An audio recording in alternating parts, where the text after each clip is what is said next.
whole, I don't think we're supposed to like the French Revolution, because usually it's portrayed as this period in French history when for some reason people just couldn't help guillotining each other. People would just invite round their friends and say, Henri, Marianne, so nice to see you, how are you? Whoosh! Henri, I'm so sorry, I've guillotined your wife. And it is true, of course, that the French do seem to have a certain passion that you don't always find in the English. For example, the language. I mean, you can take a simple word like what a cat does when it's happy. We say it purrs, which is so English, isn't it? Because that sort of describes it, but not really. Like, you feed a cat and it jumps on your lap, it doesn't go purr, does it?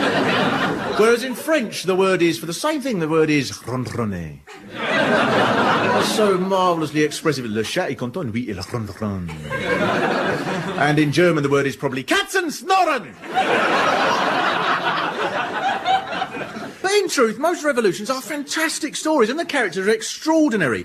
We will see in this programme how the French Revolution is probably the best example of how great events are a result of a combination of, on the one hand, these massive shifts in society, which take centuries to develop, and on the other hand, tiny balls-ups like somebody losing their keys. In the Paris of 1789, most work was done by artisans, working in their own room, working for 14 hours or more a day. Along with anybody else with no wealth, they were known as sans-culottes, which meant without breeches, which were only worn by the better-off, the gentlemen.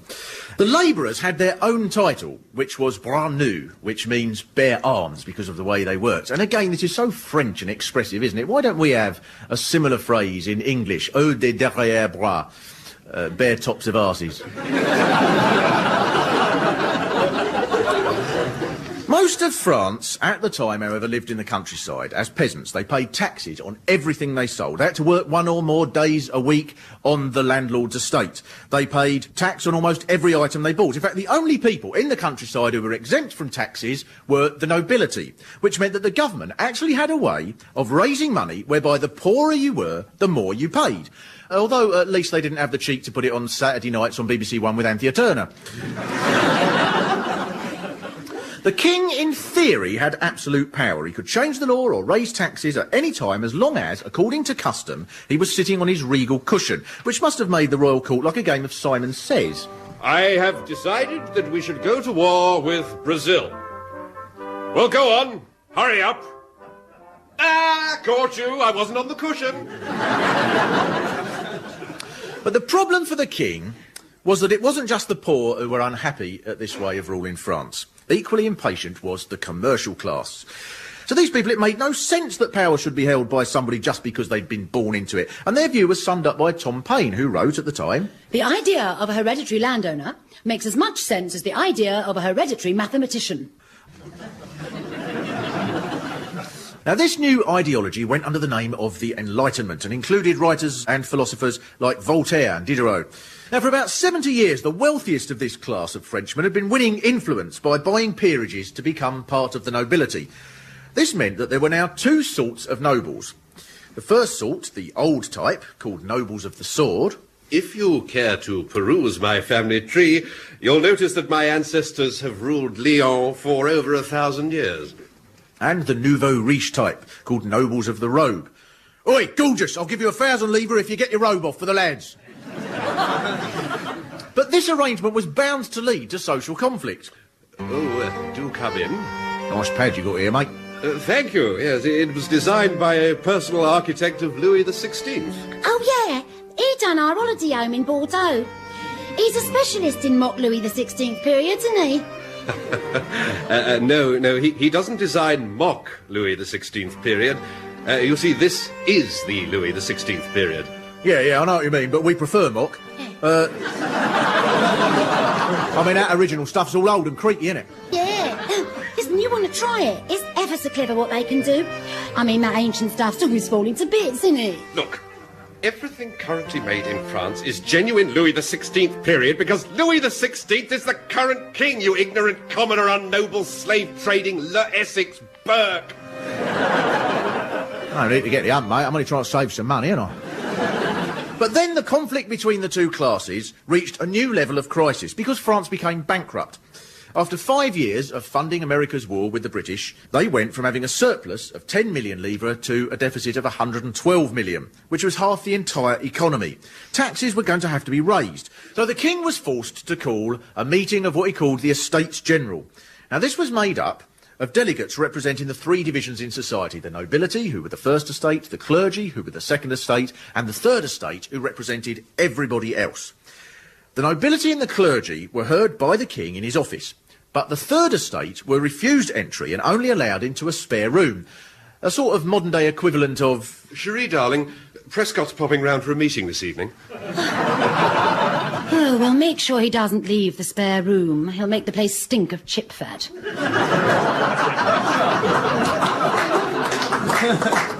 Now, the leaders of the Third Estate, who were mostly lawyers and small businessmen, realised that they were having their noses rubbed into the dirt. And as well as this, they knew they could always be outvoted by the nobles and the clergy combined. So they demanded that the voting process was changed. And they began to meet separately. Until one morning they arrived at their meeting hall and found that their door was locked, which was the final straw, and they decided to revolt. After all, here was what would become the French Parliament, stood outside a locked hall like Cub Scouts who get to their hut before the bloke with the key arrives. Now, much later on, it turned out that the reason that this hall was locked was just that the caretaker hadn't turned up to unlock them.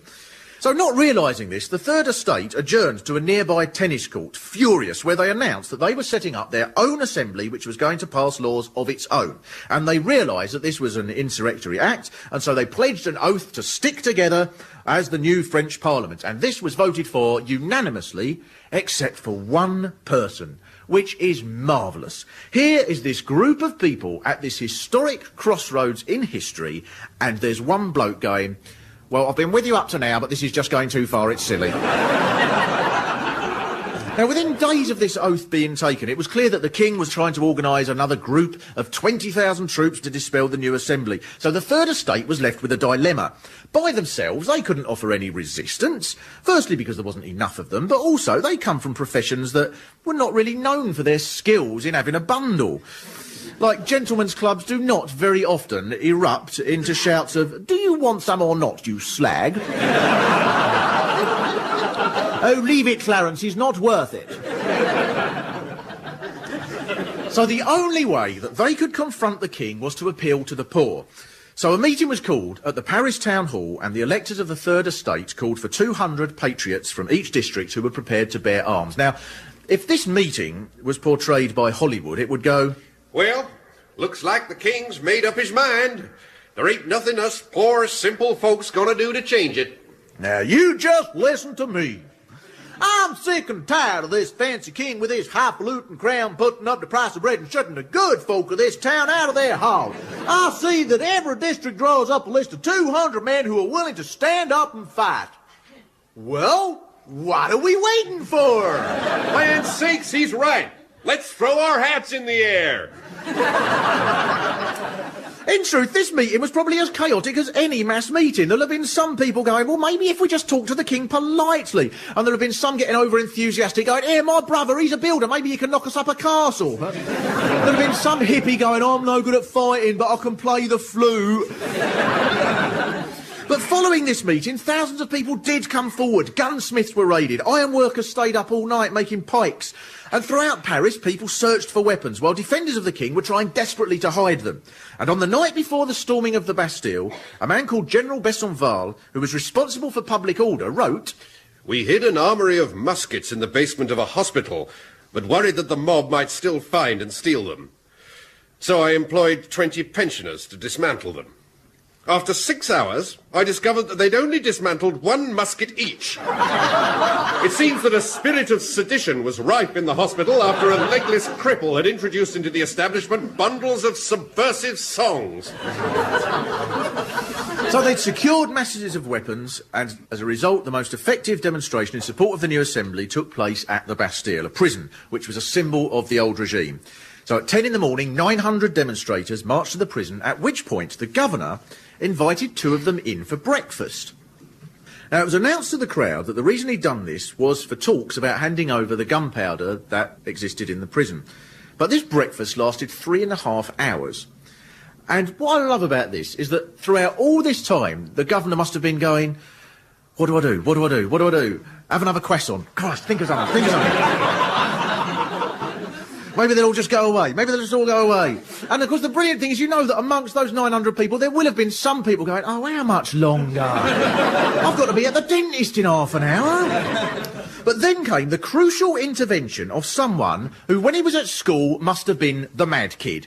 The way that every class in every school around the world has one mad kid. The kid that when you go on a trip out to the War Museum, he goes missing and he turns up dangling upside down from the statue of Wellington. And that kid became the person who, outside the Bastille, climbed onto a perfume shop and found a way of clambering on to the chains that keep the drawbridge together, and he cut the chains. And at that moment, the crowd poured in, and so the troops inside the Bastille prison started to fire.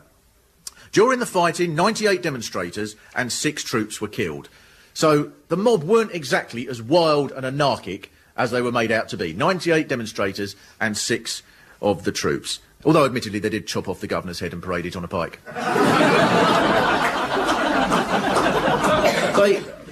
They then went to release the prisoners until they realised that the bloke who'd been given the keys had gone home. So they had to start all over again and batter down the door, at which point they then realised that there were only 7 prisoners inside the Bastille prison. Not only that, but there would have been an 8th one, the Marquis de Sade, but he'd been released a week earlier because he'd been infuriating passers-by by shouting at them through a drain pipe out of the window. They then found out that amongst the 7 prisoners, one of them was convinced he was Julius Caesar. So you think you've gone through all this, you think at last we've made our way, we've released the prisoners, and then you let them out and one of them's going, oh, thank you very much. By the way, I came, I saw, I conquered. Now, which one of you's Brutus?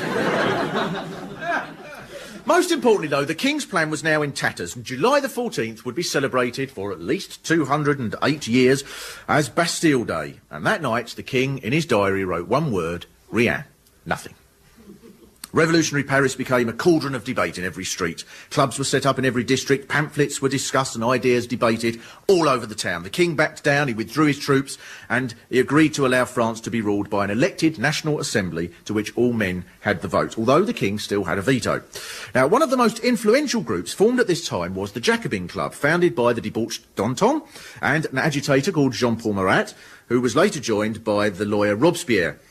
Then the King threw a party at the palace in which, along with his drunken guests, he ceremonially trampled on the red cap of liberty, which had been designed to commemorate the revolution. But there's always gossip after a party, and so all around Paris went the equivalent of... Yeah, you know that King, right? Well, my mate Trish, right, reckons that at this party, right, he was well drunk, right? Well, he's got the cap of liberty, right, trod all over it and everything, till it was all torn and dirty. And then the brilliant thing is the next morning he must have woken up on the floor and gone, oh, there's the cap of liberty. Oh, never did I.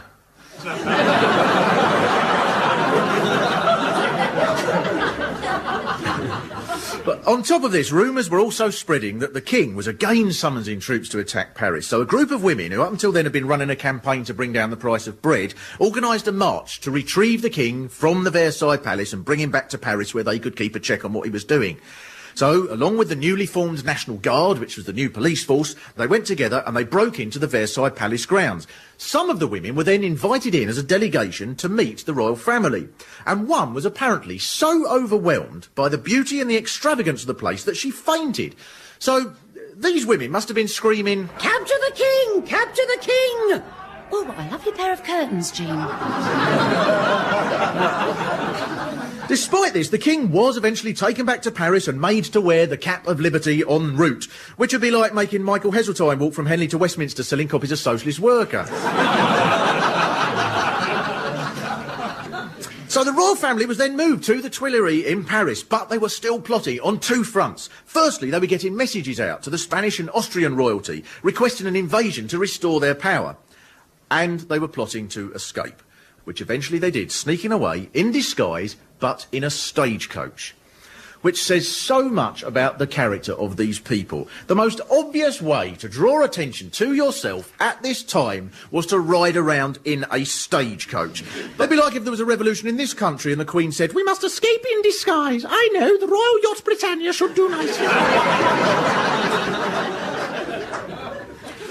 Now, the thing is, they got as far as a staging post at a place called Saint-Manaut. But then the son of a village postmaster helped them change horses. And he thought, as he looked inside the stagecoach, that he recognised them. So he chased after them and caught them. And later he made this statement. In the coach was a man, and I was struck by the resemblance of his to the likeness of the king printed on a banknote which I had with me at the time. I thought his face was pimply, but my uncle said I must have made a mistake. Now, both sides did agree, however, on one thing, which was that there was only one way out of this impasse, and that was war. The Royalists were still hoping for an invasion that would restore their power, and their opponents, the Republicans, now knew that they had to strike against Europe, because the Europeans clearly weren't happy to have a revolution on their doorstep. For instance, Edmund Burke, writing in England, summed up the European leaders' attitude when he called the crowd that stormed the Bastille the swinish multitude. And to support his case, he quoted the Bible, Ecclesiasticus chapter 38. The wisdom of a learned man cometh by opportunity of leisure, and he that hath little business shall become wise. How can he get wisdom that holdeth the plough, that driveth oxen, and whose talk is only of bullocks?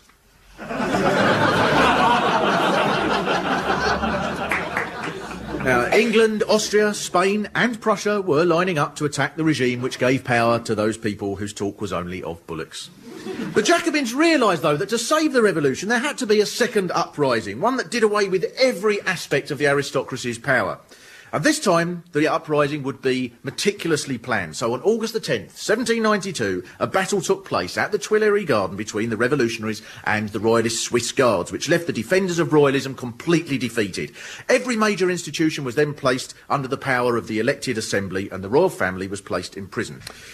With the king out of the way, his room in the Tuileries was searched, and buried in one of the walls was an iron cupboard which contained letters and papers which proved that the king had been corresponding in secret with France's enemies. Now, had this happened in normal times, it might have gone like this. Zut alors! Can you believe the king was aiding enemy countries, even allowing arms dealers to supply them with a super gun? We must act swiftly. We must set up an inquiry which takes 3 years to put together and then let him carry on as normal. But these were revolutionary times, so the outcome was rather different.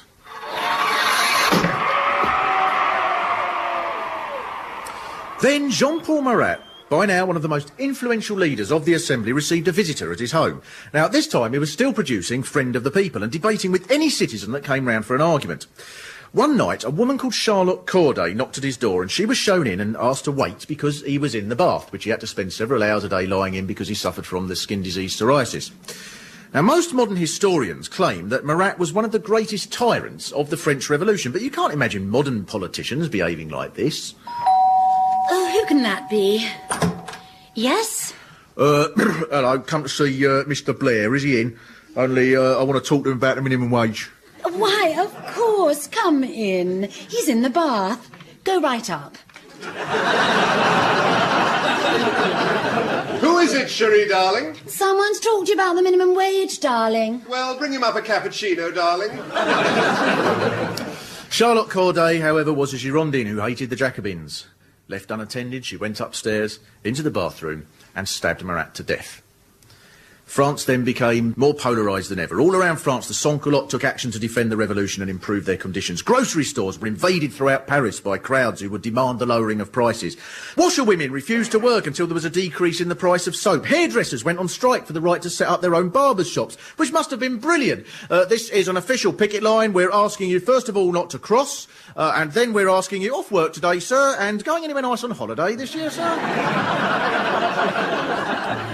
Debate raged everywhere and the aristocracy fled the country. The Duchess of Gontaut, for example, wrote about her escape. I had a painful surprise on seeing among the crowd my wet nurse.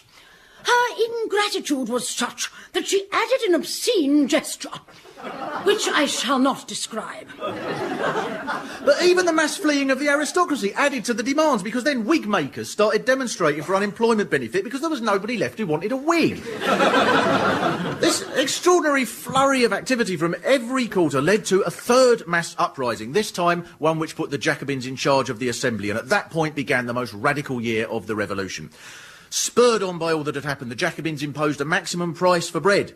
Plans were made for the first ever welfare state. Payments were made to the relatives of injured soldiers. A national plan was drawn up for comprehensive education. And as far as I know, Robespierre was not caught sending his own son to a selective school in Hammersmith.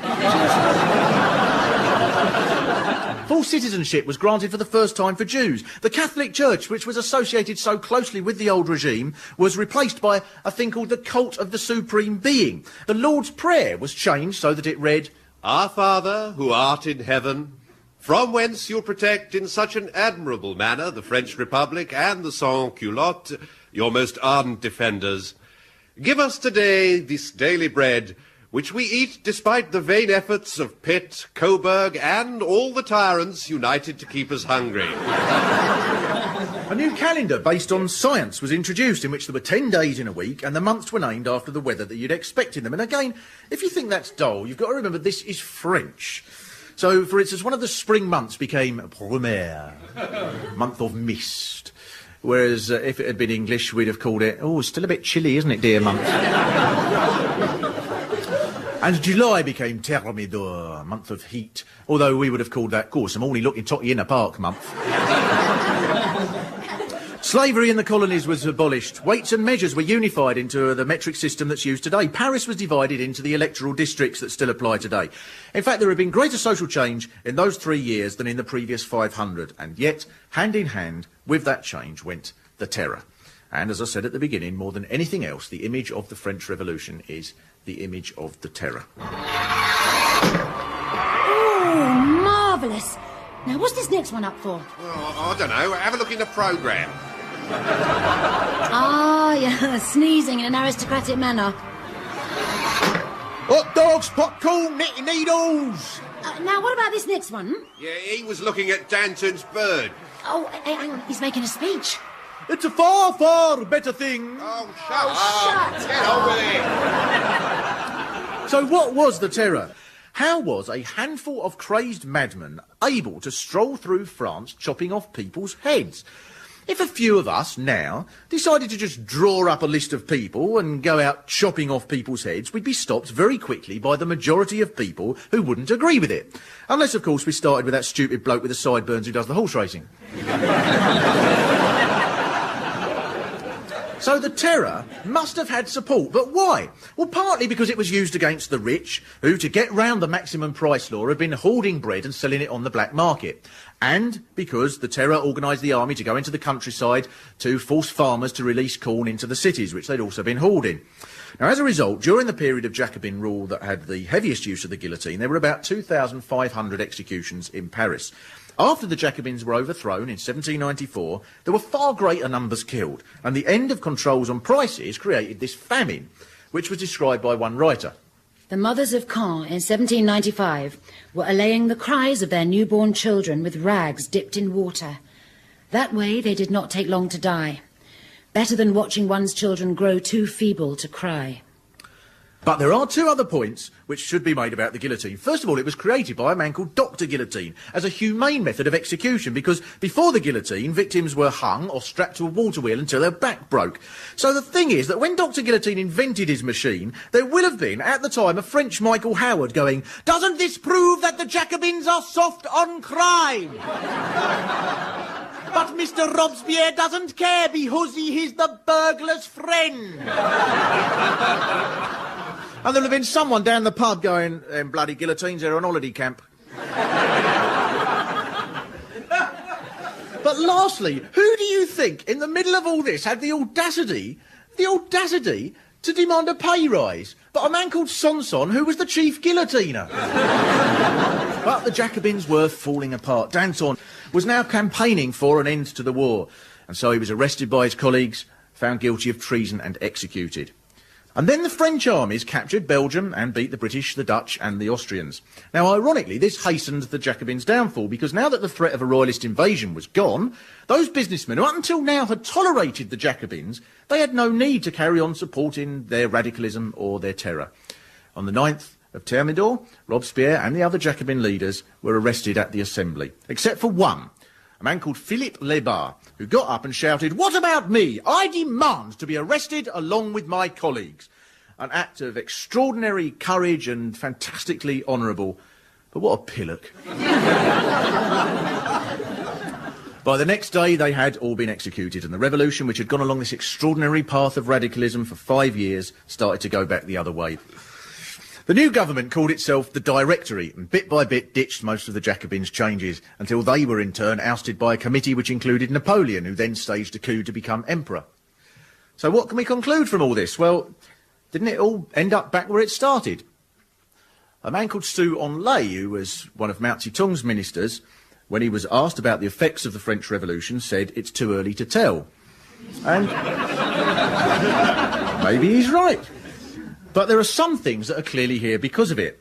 The egalitarianism of the revolution, of course, was ditched. But the values of business over nobility stayed. France did become a nation. The tolls and tariffs never returned, nor did slavery, nor did the feudal taxes. Universities were built, and science valued over mysticism. These changes were brought about partly because of the massive shifts in society, but they could never have happened without the tiny actions of people who could never have guessed they would have any influence on anything. Because who can say whether the revolution would have happened if the caretaker had got up on time? Or if nobody had climbed up to the perfume shop roof? Or if that boy hadn't recognised the king? And finally, the French Revolution did have an effect because it made life inconsolably miserable for anybody born in Hartlepool. Because during the Napoleonic Wars that followed, the French were depicted in the English press as monkeys. So when a shipwrecked boat landed off the coast of Hartlepool at the time, with nobody on board except for a monkey, the people of Hartlepool thought that this monkey was a Frenchman. So they tried the monkey and they hung it. And that is all that anybody knows about Hartlepool. Especially if you go round the northeast and you mention Hartlepool, all they know about is that they hung the monkey. So as a result of the French Revolution, there could one day be a scientist from Hartlepool who comes up with a cure for all known diseases, and he'll be stood there at the press conference about to announce this extraordinary breakthrough, and there'll be somebody at the back going, "Oi, Hartlepool man, you hung that bloody monkey!"